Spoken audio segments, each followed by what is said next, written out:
Hi friends, welcome to our channel. இன்னைக்கு நம்ம சேனல்ல என்ன பார்க்க போறோம்னு பாத்தீங்கன்னா குக்கர்ல எப்படி பன்னீர் பிரியாணி உதிரியா செய்யறது தான் பார்க்க போறோம். வீடியோ ஃபுல்லா ஸ்கிப் பண்ணாம பாருங்க. வீடியோ பிடிச்சிருந்தா லைக் பண்ணுங்க, ஷேர் பண்ணுங்க, கமெண்ட் பண்ணுங்க. Subscribe பண்ணிட்டு பெல் பட்டனை மறக்காம கிளிக் பண்ணுங்க. அப்பதான் நம்ம போடுற வீடியோ உங்களுக்கு நோட்டிஃபிகேஷனா வரும். வாங்க வீடியோக்குள்ள போகலாம்.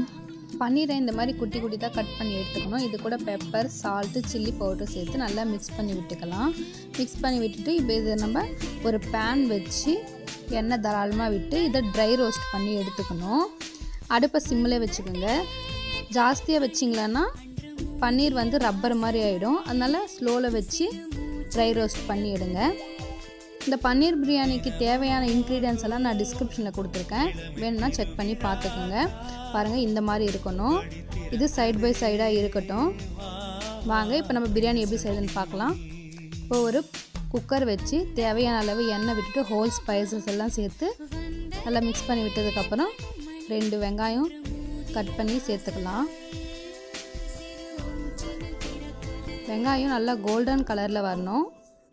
இப்போ 2 ஸ்பூன் இஞ்சி பூண்டு பேஸ்ட்டு, 1 பச்சை மிளகாய் சேர்த்துக்கலாம். நல்லா மிக்ஸ் பண்ணி விட்டதுக்கப்புறம் 2 பழுத்த தக்காளி கட் பண்ணி சேர்த்துக்கோங்க.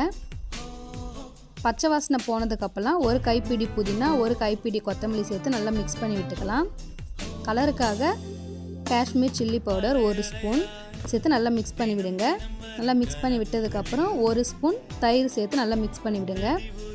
நல்லா மிக்ஸ் பண்ணி விட்டதுக்கப்புறம் 1 கிளாஸ் பாஸ்மதி ரைஸ் நான் எடுத்துருக்கேன். அதுக்கு 2 கிளாஸ் தண்ணி வைக்கணும்.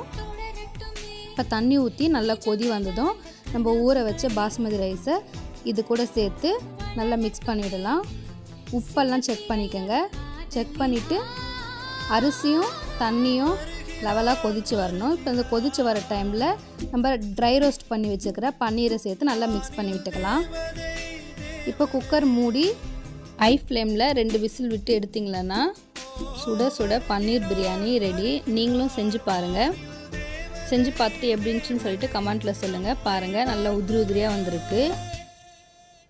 வீட்டில் பன்னீர் இருந்துச்சுன்னா ஒரு முறை இதை ட்ரை பண்ணி பாருங்கள். ட்ரை பண்ணி பார்த்துட்டு எப்படி இருந்துச்சுன்னு சொல்லிட்டு கமெண்ட்டில் சொல்லுங்கள். குட்டீஸ்க்கெல்லாம் செஞ்சு கொடுங்க, விரும்பி சாப்பிடுவாங்க. தேங்க்யூ ஃப்ரெண்ட்ஸ், தேங்க்ஸ் ஃபார் வாட்சிங்.